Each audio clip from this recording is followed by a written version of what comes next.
तो अभी हम लोग कंसिडर करने वाले हैं फर्स्ट ऑर्डर सिस्टम। और फर्स्ट ऑर्डर सिस्टम की हम लोग करेंगे टाइम रिस्पॉन्स एनालिसिस। तो यहाँ पर सिस्टम का ऑर्डर हम लोग किस तरीके से डिटरमाइन करते हैं। तो सिस्टम का जो ऑर्डर है उसको आइडेंटिफाई करने के लिए हमारे पास एस का जो पावर है वो हमें बताता है सिस्टम का order. Highest power of S define the order of system. Example यहाँ पर हमने कंसिडर किया है क्लोज लूप ट्रांसफर फंक्शन जो कि है के upon S plus one. S का जो हाईएस्ट पावर है हमें कितना दिखाई दे रहा है, 1 दिखाई दे रहा है। इसका मतलब जिस भी सिस्टम का ये ट्रांसफ़र फंक्शन है वो जो सिस्टम है वो है फर्स्ट ऑर्डर सिस्टम। सिमिलरली यहाँ पर हमने कंसिडर किया दूसरा वाला क्लोज लूप ट्रांसफ़र फंक्शन जो है के upon S square plus one. S का जो हाईएस्ट पावर है वो कितना है, वो है 2। इसका मतलब जो सिस्टम का जो ऑर्डर है वो कितना है, वो है 2। Order of system is 2। तो यहाँ पर अभी अगर हम लोग देखें जो सिस्टम का जो ऑर्डर है उसको हम लोग डिफाइन कर सकते हैं by considering highest power of S. S का हाईएस्ट पावर अगर 1 है तो फर्स्ट ऑर्डर सिस्टम, एस का हाईएस्ट पावर अगर 2 है तो इसका मतलब सेकेंड ऑर्डर सिस्टम। यहाँ पर अभी अगर हम लोग देखें टाइप ऑफ ए सिस्टम, जैसे कि हमने बात किया सिस्टम का जो ऑर्डर है उसको हम लोग डिस्क्राइब कर सकते हैं इसके हाईएस्ट पावर को देखते हुए, राइट। सिमिलरली सिस्टम के टाइप को हम लोग किस तरीके से डिस्क्राइब करेंगे। Type of system is defined by poles at origin. System का जो टाइप है उसको हम लोग डिफाइन कर सकते हैं बाय कंसिडरिंग ओरिजिन पोल। अगर हमें 2 ओरिजिन पोल मिल रहे हैं इसका मतलब जो सिस्टम का जो टाइप है वो है 2। अगर हमें 3 ओरिजिन पोल मिल रहे हैं इसका मतलब जो सिस्टम का जो टाइप है वो कितना है, वो है 3, राइट। और यहाँ पर अगर हम लोग देखें जो सिस्टम का जो टाइप होता है वो हमेशा ओपन लूप ट्रांसफर फंक्शन के लिए ही डिफाइन होता है for negative unity feedback system. Note that type of system is always defined for open loop transfer function of negative unity feedback system. मतलब ओपन लूप ट्रांसफर फंक्शन है और negative unity feedback है, तो ऐसे ही case में जो system का जो टाइप है उसको हम लोग डिफाइन कर सकते हैं। तो जो सिस्टम का जो टाइप होता है वो सिर्फ और सिर्फ ओपन लूप ट्रांसफर फंक्शन के लिए होता है और नेगेटिव फीडबैक होना चाहिए, नेगेटिव यूनिटी फीडबैक होना चाहिए। तो यहाँ पर हम लोग करेंगे क्या, फर्स्ट ऑर्डर सिस्टम को हम लोग देंगे बेसिकली इम्पल्स इनपुट और सिस्टम हमें देगा रिस्पांस, इम्पल्स रिस्पांस। तो इम्पल्स रिस्पांस के रेस्पेक्ट में सिस्टम की हम लोग करेंगे टाइम रिस्पांस एनालिसिस। फिर हम लोग देंगे स्टेप इनपुट, हमें मिलेगा स्टेप रिस्पांस। स्टेप रिस्पांस के रेस्पेक्ट में हम लोग करेंगे time response analysis. Same ramp input के लिए भी होगा। सिस्टम को हम लोग देंगे रैम्प इनपुट और जो सिस्टम होगा वो हमें देगा रैम्प रिस्पांस, और रैम्प रिस्पांस के रेस्पेक्ट में सिस्टम की हम लोग करेंगे टाइम रिस्पांस एनालिसिस। तो यहाँ पर हमने ब्लॉक डायग्राम कंसिडर किया है फर्स्ट ऑर्डर सिस्टम का। Block diagram of first order system, यहाँ पर अगर हम लोग देखें 1/tau s ये है basically forward path gain, forward block. और यहाँ पर ये समिंग पॉइंट, इनपुट है आर ऑफ एस, आउटपुट है सी ऑफ एस। और यहाँ पर अगर हम लोग देखें जो फीडबैक है वो कौन सा फीडबैक है, यूनिटी फीडबैक है। यहाँ पर माइनस साइन है, इसका मतलब नेगेटिव यूनिटी फीडबैक है। तो इसका अगर हम लोग close loop transfer function consider करें, it's close loop transfer function हमें जो मिलेगा वो हमें मिलेगा 1/s tau + 1, राइट। तो यहाँ पर ये क्लोज लूप ट्रांसफर फंक्शन हमें कैसा मिला, यहाँ पर अगर हम लोग देखें output upon input C of S upon R of S is equal to, यहाँ पर ये G of S 1 + G of S into H of S. तो जो जी ऑफ एस है वो क्या है, वो है 1/tau s, और डिनोमिनेटर में हमें क्या मिल जाएगा 1 + G of S into H of S. G of S है क्या 1/tau s, तो यहाँ पर ये 1/tau s और यहाँ पर ये हमने कंसिडर किया 1। यहाँ पर इसको अगर हम लोग फर्दर इवेल्युएट करें तो जो क्लोज लूप ट्रांसफर फंक्शन होगा वो हमें क्या मिलेगा 1/s tau + 1। तो यहाँ पर अब अगर हम लोग देखें, यहाँ पर हमने कंसिडर किया है फर्स्ट ऑर्डर सिस्टम, और यहाँ पर ये जो फर्स्ट ऑर्डर सिस्टम है इसका जो क्लोज लूप ट्रांसफर फंक्शन हमें जो मिला वो हमें मिला 1/s tau + 1। इसको हम लोग कुछ इस तरीके से लिख सकते हैं। इसको हम लोग मतलब ये जो ब्लॉक डायग्राम है इसको हम लोग और सिंप्लीफाई करके कुछ इस तरीके से लिख सकते हैं 1/s tau + 1, और यहाँ पर ये इनपुट और यहाँ पर ये आउटपुट। यहाँ पर ये हमने कंसिडर किया फर्स्ट ऑर्डर सिस्टम। तो जो फर्स्ट ऑर्डर सिस्टम है पहला इसको हम लोग देंगे इम्पल्स इनपुट और ये हमें देगा इम्पल्स आउटपुट, इम्पल्स रिस्पांस। और वो इम्पल्स रिस्पांस के रेस्पेक्ट में हम लोग करेंगे सिस्टम की टाइम रिस्पांस एनालिसिस। यहाँ पर अगर हम लोग देखें response of first order system for unit impulse input, unit impulse input, तो हम लोग response of first order system for unit impulse input मतलब टाइम रिस्पांस एनालिसिस करेंगे फॉर यूनिट इम्पल्स इनपुट। तो यहाँ पर अगर हम लोग देखें हमने सेम सिस्टम यहाँ पर कंसिडर किया, जो सिस्टम है उससे इनपुट में हमें क्या देना है, इम्पल्स से सिग्नल देना है डेल ऑफ टी, राइट। और हमें आउटपुट मिलेगा, और जो आउटपुट है उसको हम लोग कैसे शो करेंगे एक्स ऑफ एस से। हमें यहाँ पर इम्पल्स से सिग्नल के बारे में थोड़ा बहुत पता होना चाहिए, हमने नेटवर्क में इम्पल्स से सिग्नल के बारे में पढ़ा है। तो जो इम्पल्स से सिग्नल होता है वो ऐसा सिग्नल होता है जो कि t = 0 पर एग्जिस्ट करता है, और t = 0 पर इसकी जो वैल्यू होती है वो कितनी होती है, वो होती है 1। t <0, t <0 के लिए जो इम्पल्स से सिग्नल है वो एग्जिस्ट नहीं करता। तो यहाँ पर अगर हम लोग देखें सिस्टम को हमने दिया इनपुट जो कि है डायल ऑफ टी, सिस्टम हमें आउटपुट देगा जो कि होगा एक्स ऑफ एस। तो हमें जो आउटपुट जो मिलेगा एक्स ऑफ एस वो बराबर में होगा यहाँ पर ये 1/s tau + 1 जिसको हमने यहाँ पर कंसिडर किया into 1 G of S into H of s. I mean यहाँ पर अगर हम लोग देखें not G of S into H of s, यहाँ पर अगर हम लोग देखें यहाँ पर ये 1/s tau + 1 ट्रांसफर फंक्शन, और जो इम्पल्स इनपुट है जो कि है 1 तो उसको हमने यहाँ पर कंसिडर किया इंटू 1। यहाँ पर इसको अगर हम लोग फर्दर इवेल्युएट करें तो हमें क्या मिल जाएगा x of S is equal to 1/s tau + 1। अगर हम लोग टाइम कांस्टेंट टाउ को कॉमन आउट कर ले तो हमें मिल जाएगा 1/टाउ प्लस एस। यहाँ पर अभी अगर हम लोग देखें इसका अगर हम लोग इन्वर्स लैप्लास ट्रांसफॉर्मेशन ले ले तो हमें जो आउटपुट जो मिलेगा वो मिलेगा 1/टाउ e⁻⁻t/टाउ।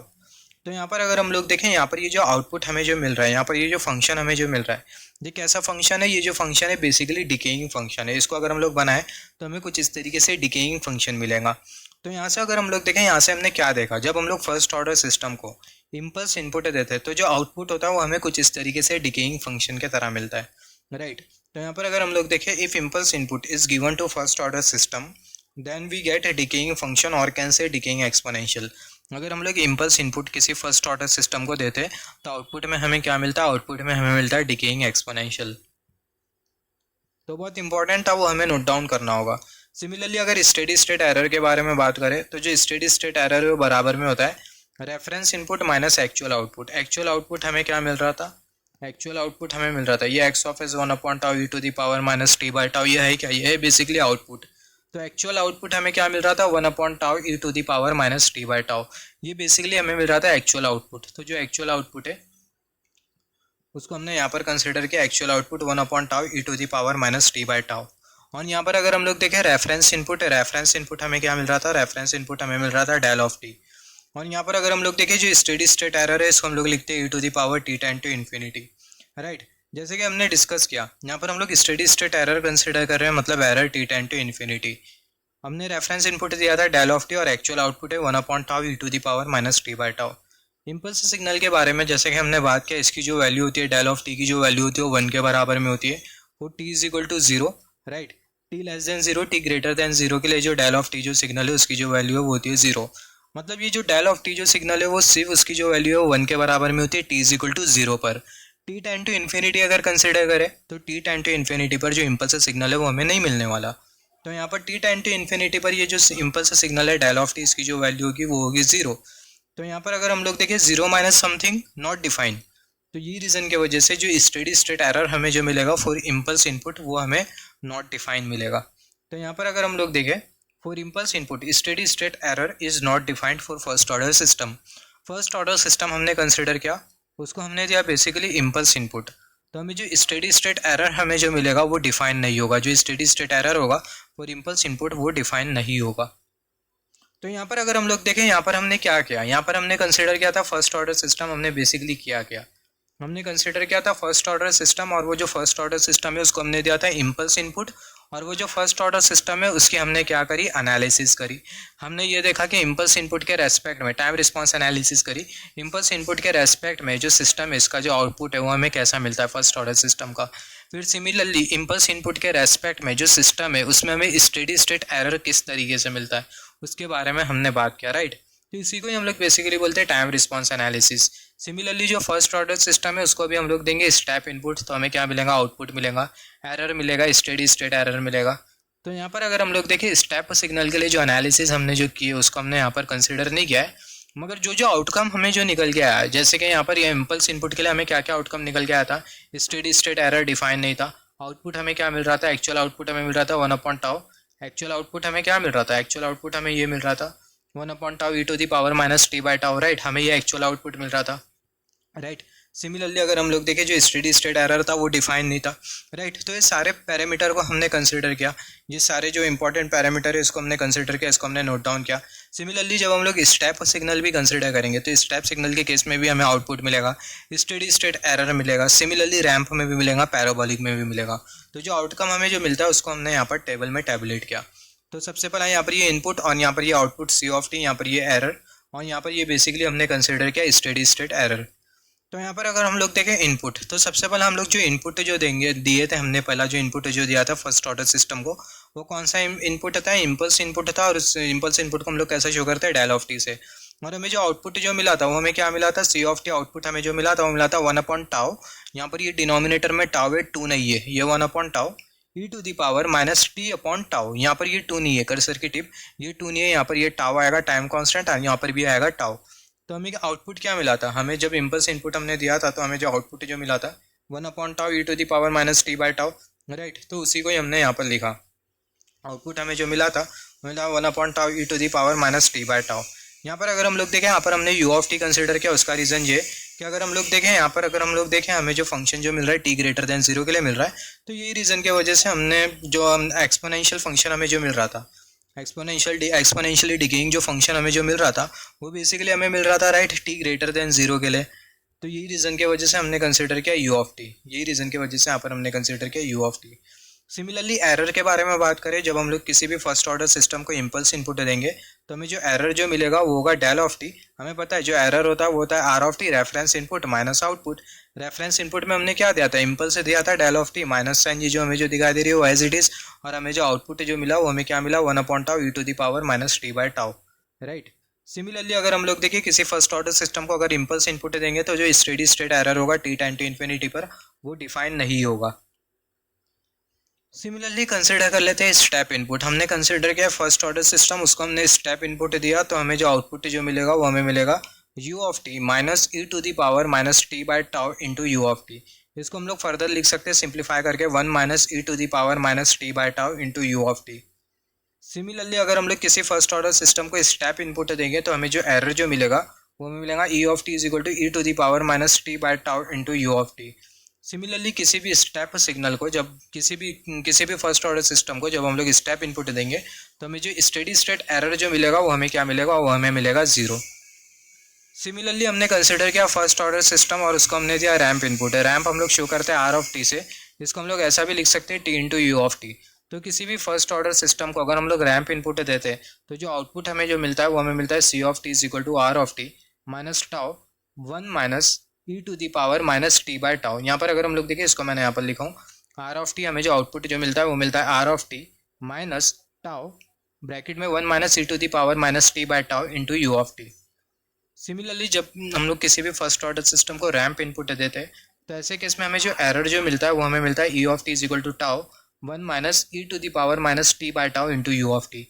जब किसी भी हम लोग फर्स्ट ऑर्डर सिस्टम को रैंप इनपुट देंगे तो हमें जो स्टेडी स्टेट एरर जो मिलेगा वो किसके बराबर में होगा, टाइम कांस्टेंट के बराबर में होगा। सिमिलरली हमने कंसिडर किया फर्स्ट ऑर्डर सिस्टम और उसको हमने दिया पैराबोलिक इनपुट। तो जब हम लोग पैराबोलिक इनपुट को हम लोग शो करते हैं पी ऑफ टी से, इसको हम लोग लिख सकते हैं T square upon two into you of t. जब भी हम लोग किसी भी फर्स्ट ऑर्डर सिस्टम को पैराबोलिक इनपुट देते हैं तो हमें जो आउटपुट जो मिलता है वो हमें मिलता है, आउटपुट को हम लोग लिखते हैं C of T is equal to T square upon two into you of T minus tau T into you of T minus tau 1 minus E to the power minus T by tau into you of T. तो ये बहुत important है जब भी हम लोग किसी भी सिस्टम को, अगर ये पैराबोलिक इनपुट के करस्पॉन्डिंग अगर एनालिसिस नहीं भी करे तो भी चल जाता है। यहाँ पर हमें क्या ध्यान में रखना है बहुत अच्छी तरीके से, जब हम लोग इम्पल्स इनपुट देते हैं किसी भी फर्स्ट ऑर्डर सिस्टम को तो steady state error not define होता है और स्टेप के लिए 0 होता है और रैंप के लिए टाइम कॉन्स्टेंट के बराबर में होता है। और सिमिलरली जब भी हम लोग किसी भी फर्स्ट ऑर्डर सिस्टम को पैराबोलिक इनपुट देते हैं तो ऐसे केस में जो स्टेडी स्टेट एरर होता है वो कितना होता है, वो इनफाइनाइट होता है। तो ये बहुत इंपॉर्टेंट है, जब भी हम लोग किसी भी फर्स्ट ऑर्डर सिस्टम को पैराबोलिक इनपुट देते हैं तो ऐसे केस में जो स्टेडी स्टेट एरर होता है उसकी जो वैल्यू होती है वो किसके बराबर में होती है, इनफाइनाइट के बराबर में होती है, इन्फिनिटी होती है। यहाँ पर अभी अगर हम लोग देखें, जैसे कि हमने डिस्कस किया था, हमने कंसिडर किया पैराबोलिक इनपुट, तो पैराबोलिक इनपुट के लिए जो हमें जो एरर जो मिलेगा, हम लोग यहाँ पर एरर के बारे में बात कर रहे हैं, not steady state error. Parabolic input के लिए जो स्टेडी स्टेट एरर होता है वो हमें इनफाइनाइट मिलता है, जैसे कि हमने डिस्कस किया, राइट। अगर हम लोग नॉर्मल एरर के बारे में बात करें तो हमें जो एरर जो मिलेगा वो हमें मिलेगा t into t u of T minus tau 1 minus E to the power minus T by tau into you of T.